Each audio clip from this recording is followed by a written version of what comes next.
Hi നമസ്കാരം, ഞാൻ Jayashree Govindan, retirement consultant. ഇന്ന് നമ്മൾ സംസാരിക്കുന്നത് fourth floor of financial pyramid.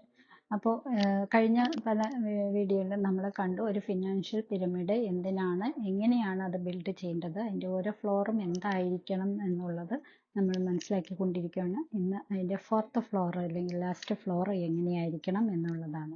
അതായത് അതിനെ നമ്മൾ പറയുന്ന വെൽത്ത് ഡിസ്ട്രിബ്യൂഷനാണ്. നമ്മൾ ഈ ഇൻവെസ്റ്റ്മെൻറ്റും എല്ലാം സേവിങ്സും എല്ലാം ഉണ്ടാക്കി വെക്കുന്നു, അസറ്റ് ക്രിയേറ്റ് ചെയ്യുന്നു. പക്ഷേ ഇത് നമ്മളുടെ കാലശേഷം അത് ആരിലേക്ക് പോകണം, അല്ലെങ്കിൽ നമ്മളുടെ ഈ സേവിങ്സ് എങ്ങനെ ഉപയോഗപ്പെടണം എന്നുള്ളതാണ് ഈ വെൽത്ത് ഡിസ്ട്രിബ്യൂഷൻ കൊണ്ട് ഉദ്ദേശിക്കുന്നത്. നമ്മൾ അവിടെ ഒരു എസ്റ്റേറ്റ് പ്ലാനിങ് റെഡിയാക്കുന്നു, അതുപോലെ വില്ല് റെഡിയാക്കുന്നു.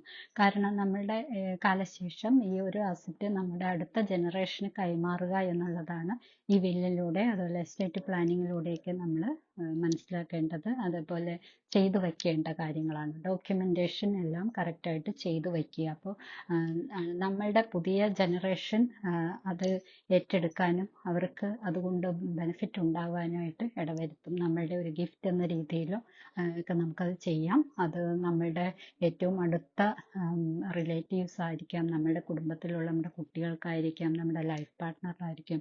ഇനി ഇതൊന്നും ഇല്ലാത്തവരാണെങ്കിൽ അവരുടെ ഏതെങ്കിലും ഒരു നല്ല ട്രസ്റ്റിന് വേണ്ടിയിട്ട് അത് നമുക്ക് കൊടുക്കാം. ഒരു ചാരിറ്റി പോലെ മറ്റേതെങ്കിലും ഒരു ട്രസ്റ്റിന് നമുക്ക് അത് സംഭാവന ചെയ്യാം. അപ്പോൾ ഇത്തരം കാര്യങ്ങളൊക്കെ നമ്മൾ നേരത്തെ തന്നെ റെഡിയാക്കി, പേപ്പറെല്ലാം റെഡിയാക്കി ഡോക്യുമെന്റേഷൻ എല്ലാം കറക്റ്റാക്കി വെക്കുക, വിൽപത്രം എഴുതുക, അതുപോലെ എസ്റ്റേറ്റ് പ്ലാനൊക്കെ റെഡിയാക്കി വെക്കുക. അപ്പോൾ ആർക്കും ഒരു ബുദ്ധിമുട്ടില്ലാതെ നമുക്കത് ഡിസ്ട്രിബ്യൂട്ട് ചെയ്ത് കൊടുക്കാനായിട്ട് സാധിക്കും.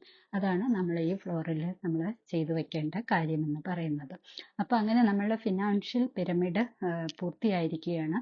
ഈ 4 തട്ടിലൂടെയും ഗ്രൗണ്ട് ഫ്ലോറും പിന്നെ ഈ 4 തട്ടുകളും കറക്റ്റായിട്ട് നമ്മൾ അതിൻ്റെ മോഡൽ റെഡിയാക്കിയാൽ മാത്രമാണ് നമുക്ക് മുന്നോട്ടുള്ള ജീവിതത്തിൽ വലിയ ഫിനാൻഷ്യൽ സ്ട്രഗിൾ ഇല്ലാതെ നല്ല രീതിയിൽ ജീവിക്കാനായിട്ട് സാധിക്കുകയുള്ളൂ. അപ്പോൾ ഈ ഒരു പിരമിഡ് എന്ന് പറഞ്ഞാൽ എല്ലാവർക്കും അറിയാമല്ലോ, ഒരു ത്രികോണം എന്നുള്ളതിനെയാണ് ഈ പിരമിഡ് എന്ന് പറയുന്നത്. അതിൻ്റെ ഏറ്റവും താഴെയുള്ള തട്ട് എന്ന് പറയുന്നത് അതിൻ്റെ കറക്റ്റ് സ്ട്രോങ് ആയിട്ടുള്ള ഒരു ഫൗണ്ടേഷൻ ആയിരിക്കണം. അത് ഇൻഷുറൻസ് ബേസ്ഡ് ആയിരിക്കണം. അതിന് മുകളിലേക്കാണ് നമ്മൾ റെഗുലർ ഇൻകം ഒക്കെ വരുത്തുന്നത്. പിന്നെ ഗ്രോത്ത് ഡൈവേഴ്സിഫിക്കേഷൻ നടത്തുന്നു. അതിനുശേഷം അതിനെ നമ്മൾ സ്പെക്കുലേഷൻ ഇൻവെസ്റ്റ്മെൻറ്റുകളിലൂടെ ചെയ്യുന്നു. പിന്നെയാണ് നമ്മൾ അതിനെ വിൽപത്രമാക്കുന്നു അല്ലെങ്കിൽ എസ്റ്റേറ്റ് പ്ലാനിങ് റെഡിയാക്കുന്നു എന്നുള്ളത്. അപ്പോൾ ഇത്രയും കാര്യങ്ങൾ ചെയ്യുമ്പോഴാണ് പിരമിഡ് കംപ്ലീറ്റ് ആവുന്നതും അത് നല്ല സ്ട്രോങ് ആയിട്ട് നിലകൊള്ളുന്നതും. ഒരു വ്യക്തിയുടെ ജീവിതത്തിൽ ഈ ഒരു സ്ട്രോങ് ആയിട്ടുള്ള ഒരു ബിൽഡിംഗ് ആണ് ആവശ്യം. അപ്പോൾ ഇതറിഞ്ഞ് വേണം നമ്മൾ ഫിനാൻഷ്യൽ കാര്യങ്ങളെല്ലാം തയ്യാറാക്കാനായിട്ട്, സാമ്പത്തിക ആസൂത്രണം ചെയ്യാനായിട്ട്. ഇനി ഇപ്പോൾ പല ആളുകളും, നിങ്ങൾ ഇപ്പോൾ അത് കേട്ടുകൊണ്ടിരിക്കുന്നവർക്ക് ചിന്തിക്കാം, നിങ്ങളുടെ ഫിനാൻഷ്യൽ ആയിട്ടുള്ള പിരമിഡ് എങ്ങനെയാണ് നിങ്ങൾ ബിൽഡ് ചെയ്ത് വച്ചിരിക്കുന്നത് എന്നുള്ളത്. അപ്പോൾ ഇത് ഈ പറഞ്ഞ രീതിയിലുള്ള സ്ട്രോങ് ആയിട്ടുള്ളതാണെങ്കിൽ നമുക്ക് യാതൊരു ബുദ്ധിമുട്ടും പിന്നീട് ഉണ്ടാവില്ല. ഒരു ഫിനാൻഷ്യൽ സ്ട്രഗിളോ മറ്റോ ഒന്നും ഇല്ലാതെ നമുക്ക് മുന്നോട്ട് പോകാനായിട്ട് സാധിക്കും. എന്നാൽ ഇങ്ങനെയല്ല, ചില ആളുകൾ എന്ന് പറഞ്ഞാൽ ഒരു 70% ആളുകളും നേരെ തിരിച്ചാണ്. അതായത് ഈ ത്രികോണത്തിൽ നേരെ തിരിച്ചിട്ട് കഴിഞ്ഞാൽ എങ്ങനെ ഇരിക്കും, കൂർത്ത വശം താഴെ ഇരിക്കും.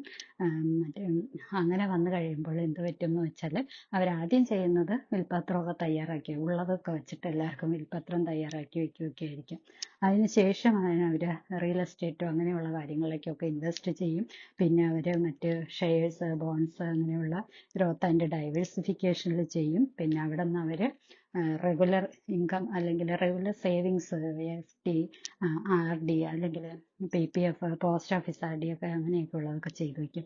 അതിന് ശേഷം മിച്ചം വല്ലതും ഉണ്ടെങ്കിൽ അല്ലെങ്കിൽ എന്തെങ്കിലും വിധത്തിൽ താല്പര്യം ഉണ്ടെങ്കിൽ മാത്രമാണ് അവർ ഇൻഷുറൻസിനെ കുറിച്ച് ചിന്തിക്കുന്നത്. അപ്പോൾ ലൈഫായാലും മെഡിക്കൽ ആയാലും ഒക്കെ എന്നിട്ട് വേണമെങ്കിൽ എടുക്കാം എന്ന രീതിയിലായിരിക്കും ചെയ്യുന്നത്. അപ്പോൾ ഇങ്ങനെ വരുമ്പോൾ എന്ത് പറ്റും, ഈ കൂർത്ത വശം താഴെ ഇരിക്കുമ്പോൾ ഇതിങ്ങനെ ആടിയിരിക്കും. അതായത് ബാലൻസ് ചെയ്യാൻ ഇത് ബുദ്ധിമുട്ടും. എവിടെയെങ്കിലും എന്തെങ്കിലും ഒരു പ്രശ്നം വന്നു കഴിഞ്ഞാൽ ഇത് അങ്ങനെ തന്നെ മറിഞ്ഞു വീഴും. ഒരു ബിൽഡിംഗ് നമ്മൾ പണിയുമ്പോൾ അതിൻ്റെ ഫൗണ്ടേഷൻ കറക്റ്റ് ആയില്ല, തറ നന്നായിട്ട് പണിതില്ലെങ്കിൽ എന്താ സംഭവിക്കുക, എന്തെങ്കിലും ഒരു പ്രശ്നം വന്നു കഴിയുമ്പോൾ അതെല്ലാം കൂടി ഇടിഞ്ഞ് താഴെ വീഴും, അല്ലേ? അപ്പം നമ്മുടെ ജീവിതവും അതുപോലെയാണ്. ഫിനാൻഷ്യൽ പിരമിഡ് കറക്റ്റ് അല്ലെങ്കിൽ എല്ലാ സ്വപ്നങ്ങളും തകർന്ന് താഴെ പോകും. ജീവിക്കാൻ ബുദ്ധിമുട്ടും, മറ്റുള്ളവരെ ആശ്രയിക്കേണ്ടി വരും, അങ്ങനെ പല ബുദ്ധിമുട്ടുകളാണ് ഉണ്ടാവുക. അപ്പം ഈ ഒരു ഫിനാൻഷ്യൽ പിരമിഡ് കറക്റ്റ് ആക്കാൻ എല്ലാവരും ശ്രമിക്കുക. ഇതിൽ നിന്ന് നിങ്ങൾക്ക് കുറേ കാര്യങ്ങൾ മനസ്സിലായിട്ടുണ്ടാകും എന്ന് ഞാൻ പ്രതീക്ഷിക്കുന്നു. ഇത് നിങ്ങൾക്ക് ഉപകാരപ്പെടുന്നുവെങ്കിൽ തീർച്ചയായും ലൈക്ക് ചെയ്യുക, കമൻറ്റ് ചെയ്യുക, മറ്റുള്ളവരിലേക്ക് കൂടെ ഷെയർ ചെയ്യുക. കൂടുതൽ വിവരങ്ങൾക്കും അല്ലെങ്കിൽ ഗൈഡൻസിനും നിങ്ങൾ ഇതുവരെ പിരമിഡ് ഒന്നും റെഡിയാക്കിയിട്ടില്ല എന്നുണ്ടെങ്കിൽ ഇനി അത് റെഡിയാക്കാൻ വേണ്ടിയിട്ട് വേണ്ട ഗൈഡൻസിന് ഞങ്ങളെ കോൺടാക്റ്റ് ചെയ്യാവുന്നതാണ്. അപ്പോൾ അടുത്തൊരു എപ്പിസോഡിൽ കാണും വരെ ടേക്ക് കെയർ, ബൈ ബൈ.